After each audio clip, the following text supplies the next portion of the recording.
Alhamdulillahi Rabbil Alamin, wassalatu wassalamu ala ashrafil mursalin, nabiyina Muhammad, wa ala alihi wa sahbihi ajma'in. Assalamu alaikum wa rahmatullahi wa barakatuh. Vëllezër të nderuar, motra të respektuara, vëllai i nderuar Esmerald, falenderojmë Allahun Gjelle Gjelalu, i cili me begatin e tij po na lejon, po na mundson me u marrë me shpjegimin e një shkence shumë të lavdruar në fenë Allah të Zogjel, e cila është shkenca e tajwidit. Kësaj radhës e kemi një mësim shumë të rëndësishëm, të cilin unë e konsideroj si boshti korrizor në shkencën e tajwidit, apo zemra në shkencën e tajwidit. Do të thënë, janë dy kapituj kryesor, dispozita e nunit statik apo nunit sakin dhe tenwin, dhe po ashtu dispozitat e mimit sakin dhe tenwin. Çka ngërthen ky rregull? Çdo herë kur në Kur'an vjen germa nun me sukun, do të thonë nuni statik, një sukun mbi nun, apo vjen tenwini, do të thonë en, in, un, që janë dy fetha, dy kesra dhe dy dhamme, atëherë shkronjët apo germat që vinë pas, do të thonë, ndahen në 4 kategori të ndryshme. Ato rregulla quhen, e para është idhari, që do ta shpjegojmë tash me lejen e Allahut Azza wa Jall. E dyta është idghami, treta është iqlabi dhe ikhfaja.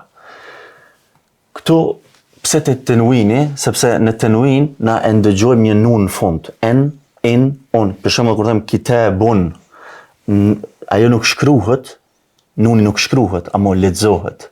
Do thonë e përmban një nun sakin, një nun statik. Apo kitabin, apo kitaben.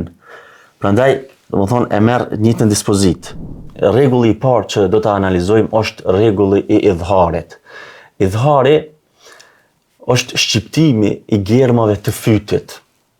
Ato janë 6 germa, janë hemze, e është me fyt, he është pashtu me fyt, pastaj ain, ghain, he, kha.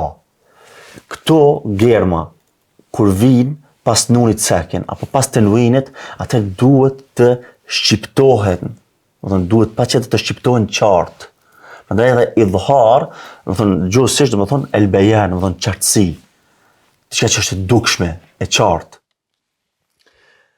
Duhet të lexohen, të shqiptohen qartë këto shkronja, po edhe nuni duhet të shqiptohet qartë, sepse do ta shohim te rregulla tjera, ku edhe nuni edhe, do të thonë, shkronja apo germa që vjen pas, që pason, do të thonë marrin ndryshojnë, apo marrin dispozit tjetër. Këtu duhet edhe nuni të shqiptohet qartë, po edhe germa që vjen pas, do të thonë germat e idharit, të cilët janë që shtash hemze, he, ain, ghain, he edhe kha. Do të thonë janë 6 germa. Tash, shikues të nderuar, do t'i trajtojmë disa shembuj dhe kam dëshirë që edhe ju t'i përsëritni këto shembuj, dhe të gjitha shembujt janë prej Kur'anit famulart. Po fillojmë me germën hemze.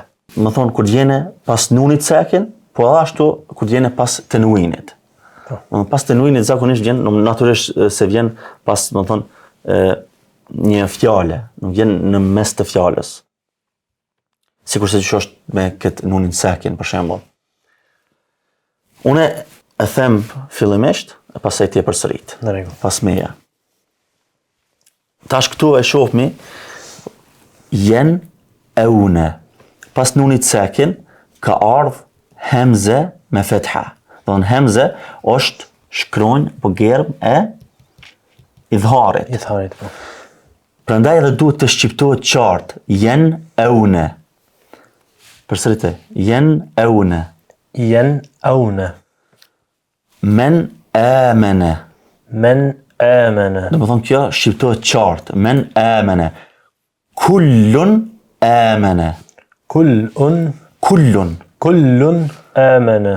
Tu ndëgjohet nuni, do të thonë kullun, do të mund dëgju nuni sakin, kullun pas tenwinit, do të thonë që ajo që po shqiptojmë, duhet të ndëgjohet patjetër, dhe shkronja pas që është prej shkronjave të idharit duhet të ndëgjohet. Kullun amene. Kullun amana. Të shkronja he është shembulli minhum. Minhum. Minhum. Minhum. Një gabim që kemi mundësi këtu ka mundësi dikush me bo, e tepron me qalqale, ka mundësi për shumë me fut qalqalen këtu që e trajtuam herën e kaluar, me thonë minhum. Minhum. Kjo është gabim. Se ti po është, do të thonë pra çet një tingull që nuk e ka vendin aty. Këtu duhet të bëhet qysh idhar minhum. Min hadin. Min hadin. Jurufin harin. Jurufin harin. Këto po e shoh për shumë qartë se po shqiptohet shkronja paraprake, do të thonë nuni po ndëgjohet, jurufin, nunin po ndëgjojmë, edhe harin qartë me shqiptu. Pastaj këtu an'amta. An'amta. Min ilmin. Min ilmin. Hakimun alim. Hakimun alim. Hakimun Hakimun alim. alim. Hakimun alim, të dyjet po ndëgjohen qartë. Të shkronja ha, yanhituna. Yanhituna. Mirë, yanhituna, ndëgjohet nuni sakin qartë, do të nuni statik, edhe haja që janë pastaj, do të thonë ndëgjohet qartë. Yanhituna min hakim. Min hakim. Min hakimin hamid. Min hakimin hamid. Fesejun ghidun. Fesejun ghidun. Min ghillin. Min ghillin. Qawlan ghayra. Qawlan ghayra. Mirë, po shqiptohet qartë qawlan, po mundet edhe nuni në fund. Qawlan, po. Edhe pse nuk shkruhet, apo shkruhet me tenuin, qawlan ghayra. Ghayra. Është me qëllim është që germa e idharit që është ghain të ndihet. Pastaj shembujt e fundit tek shkronja e fundit kha, wal munkhaniqatu. Wal munkhaniqatu.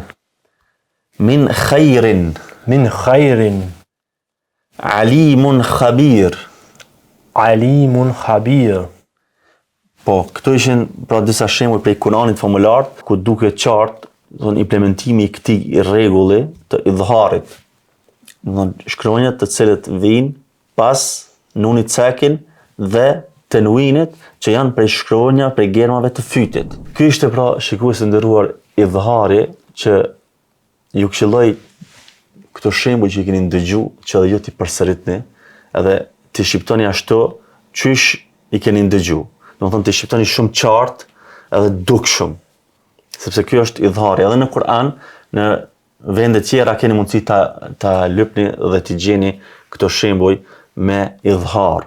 Do të thonë kur vijnë këto 6 germa të fytit pas nunit sakin, do të thonë nunit statik dhe tenuinit. Walhamdulillahi rabbil alamin. Wassalamu alaikum wa rahmatullah.